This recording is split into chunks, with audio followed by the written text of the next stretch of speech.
Ne si ehli sunet besojmë se të gjithë emrat e bukur që Allahu i lartësuar i ka përmendur si emrat të tij në Kur'an dhe që i dërguari Allahu sallallahu alaihi wasallam i ka përmendur në hadithet e tij për Allahun subhanahu wa ta'ala, besojmë që janë hak. Po ashtu ne i pohojmë të gjitha cilësitë që Allahu i lartësuar i ka pohuar për veten e tij në Kur'an dhe të gjitha cilësitë që profeti sallallahu alaihi wasallam i ka pohuar për Allahun subhanahu wa ta'ala në hadithet e sakta. Emrat dhe cilësitë e Allahut të lartësuar janë hak. Prandaj ne i besojmë dhe ne i pranojmë. Besimi në Allah përfshin edhe besimin në emrat e tij të bukur dhe cilësitë e tij të larta.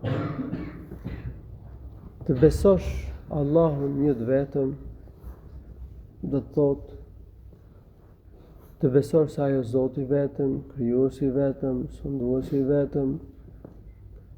Të besosh gjithashtu se ai është i vetëm në emrat e bukur dhe cilësitë e tij të larta. Ai nuk ka të ngjashëm në cilësitë e tij. Gjithashtu të adhurosh Allahun një të vetëm, pa i vënë shok Allahut të lartësuar. Këto janë 3 llojet e tauhidit, njëshmërisë Allahut të lartësuar. Dhe njëri nga këto lloje është tauhidi e emrave të bukur të Allahut dhe cilësive të tij të larta. Pra të besosh se Allahu i lartësuar është një dhe i vetëm në emrat e bukur dhe cilësitë e tij të larta. Emrat e bukur të Allahut të lartësuar, për shembull, El-Awwal wal-Akhir, i pari, i pa fillim, i fundit, i pa mbarim.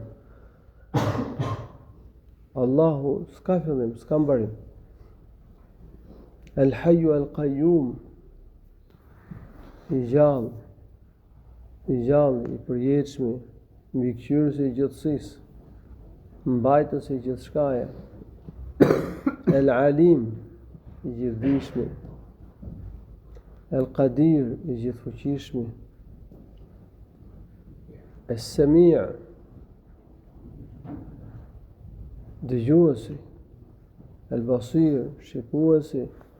El-Hakim, i urti, çdo gjë e ka krijuar me urtësi. El-Ali, i larti. El-Azim, madhështori. El-Jamil, më i bukuri.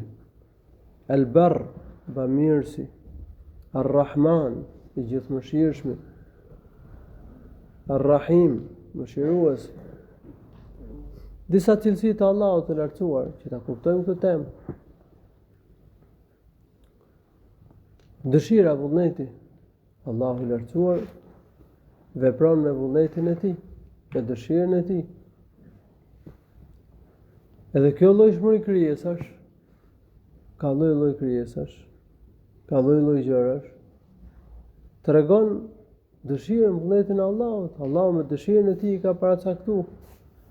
Edhe i ka krijuar me këtë llojshmëri, ditë dhe natë, rrezë dielli, rrezë shiu, ujëra të pishme, ujëra të kripura, jetë, vdekje, gëzim, hidhrim, mirësi, vujtje. Pra ka llojshmëri krijesash. Dhe kjo tregon që Allahu i lartësuar i ka përcaktuar me vullnetin, me dëshirën e tij. S'ka kuptim tjetër, s'ka shpjegim tjetër. Po ka dhe argumente në Kur'an ku Allahu pohon dëshirën e vet. Mëshira e Allahut është një cilësi e Zotit. Gjitha mirësitë që kemi janë rrjedhim, janë gjurmë të mëshirës së Allahut të lartësuar.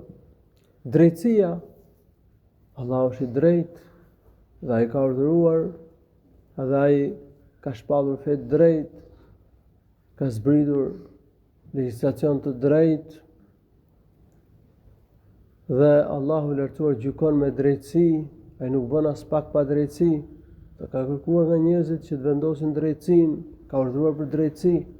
Pa drejtësia është një cilësi e Allahut. Inna rabbi ala siratin mustaqim.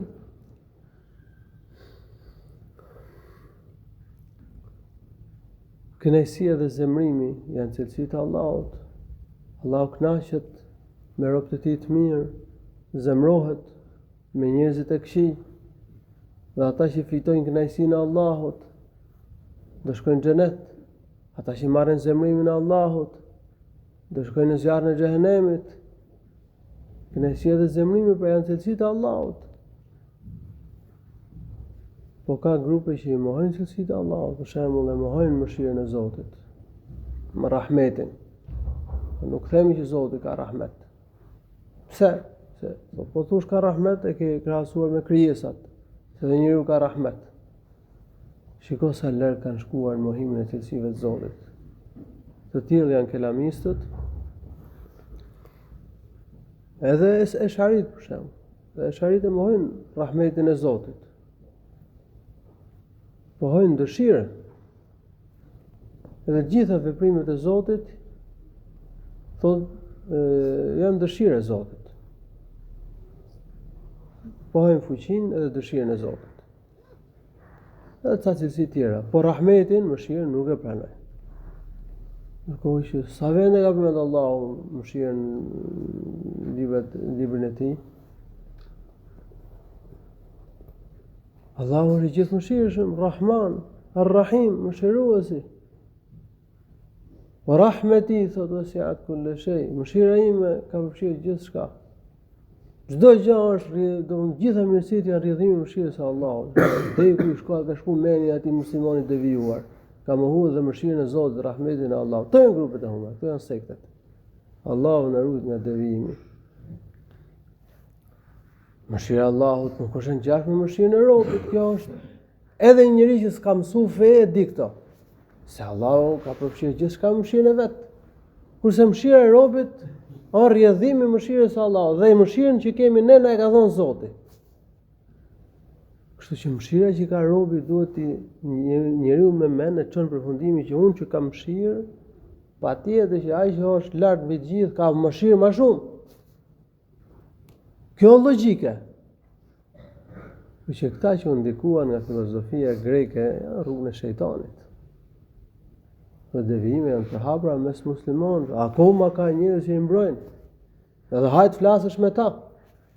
Akoma ka njerëz që kërkojnë t'i lexojmë këto librat e këtyre që kanë mohuar cilësitë e Zotit, i mbrojnë me të madhet, edhe po ti kritikosh, domethënë je në kundërshtim të madh me ta. Po nuk mund pranohet, devijimet e tyre nuk mund pranohen. Mohojnë kënaqësinë e Zotit dhe zemrimin e tij. Ata e kënojnë Kur'an, ghayril maghdubi alejhim, jo në rrugën atyre me cilët ti je i zemruar. Me kjo është i zemruar Allah, me që i futët dhe me ata që janë të ngjashëm me ta, po nuk e pranojnë që zemrimi është cilësi e Zotit. Radiyallahu anhum, Allahu është i kënaqur me ta, çdo musliman e di. Po nuk e pranojnë që kënaqësia është një cilësi e Zotit. Se pranojnë që Allahu zemrohet dhe kënaqet. Kelamistët janë këta. Por ky lloj besimi nuk gjen terren ke masa e muslimanëve. Pra në realiteti është që masa e pranon cilësitë e Zotit. Sepse e kënojnë Kur'an, janë hadithe e profetit, për shembull hadithi i profetit sallallahu alaihi wasallam, inna Allaha kataba fi kitabi fa huwa indahu fawqa al-'arsh. Inna rahmeti taghlibu ghadabi. Allahu ka shkruar në një libër që është tek ai mbi arsh. Se mëshira ime mbizotron ndaj zemrimit tim. A mëshira e Allahut është më e madhe. Ai ka paraprirë zemrimit të Allahut dhe ajo është mbi zotëruese ndaj zemrimit të Allahut subhanahu wa taala. Ndaj dhe gjurmët e mëshirës së Allahut te krijesat janë më shumë se sa gjurmët e zemrimit të tij. Se të këqijat vinë si pasojë e gjunaheve, dhe tregojnë që Allahu është zemruar me gjunahet që bëjnë njerëzit. Ndodhin katastrofa, dënime në masë etj. Por nga ana tjetër, mirësitë në gjithësi janë më shumë. Pra të rrjedhimi i mëshirës së Allahut të lartësuar. Ne besojmë që Allahu i lartësuar ka fytyrë, ka dy sy, ka dy duar, po të dyja duart e Allahut janë të djatha. Sepse fytyrën, syt dhe duart i ka përmendur Allahu i lartësuar në Kur'an. Dhe ne i besojmë cilësitë e Zotit që përmenden në Kur'an. Por kjo nuk do të thotë që cilësitë e Allahut janë të krahasueshme me cilësitë e krijesave.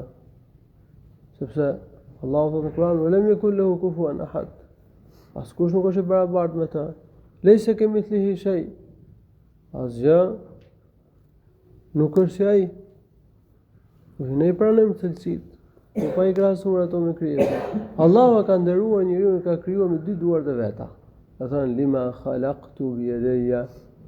Duke ju drejtuar iblisit, thotë Allahu në Kur'an: "Ç'të pengoi ty ti bëje sejdë atij që unë e krijova me dy duart e mia?" Pra Allahu na ka nderuar, na ka krijuar me dy duart e veta. Pra e krijoi babain ton, babain e njerëzimit, Adem me dy duart e veta. Kjo nderim që Allahu e bën njeriu. Kështu që pranojmë gjithë cilësitë e Allahut subhanahu wa taala që përmenden në Kur'an dhe në Sunetin e Profetit, pa i keq interpretuar citatet në të cilët përmenden cilësitë e Allahut të lartësuar, pa ndryshuar kuptimin, pa i mohuar cilësitë dhe domethëniet e vërteta dhe të citateve cilësive dhe cilësitë, pa i krahasuar cilësitë e Allahut me krijesat. Pra i besojmë cilësitë, por pa i krahasuar me krijesat. Gjithashtu ne nuk përshkruajmë formën se si janë cilësitë e Allahut. As nuk e përshkruajmë mënyrën se si i kryen Allahu veprimet e tij. Allahu na ka njoftuar për cilësitë e tij. Po se si janë cilësitë e tij nuk na ka njoftuar, s'kemi dituri për ta. Dhe Allahu na ka treguar për veprimet që kryen. Po se si i kryen edhe veprimet e di ai. Kështu që ne nuk thellohemi dhe nuk flasim për çështje për të cilat ne s'kemi dituri. Siç ka thënë Allahu në Kur'an: "Wala yuhituna bihi ilma." Ata nuk e përfshin Zotin me diturinë e tyre. Dim aq sa ka përmendur Allahu në Kur'an dhe profeti sallallahu alaihi wasallam në hadithet e sakta. Pra besimi i ahli sunetit që është besimi i profetit, i shokëve të profetit dhe muslimanëve brez pas brezi, muslimanëve në rrugën e drejtë, është shumë i thjeshtë, shumë i qartë. Se del nga Kur'ani dhe nga Suneti, nuk del nga arsyetimet e ndërlikuara dhe të kota që janë bazuar në filozofinë e devijuar. Allahu shpëlbef me të mira, alhamdulillahi rabbil alamin, sallallahu alaihi wasallam ala nabiyina Muhammad.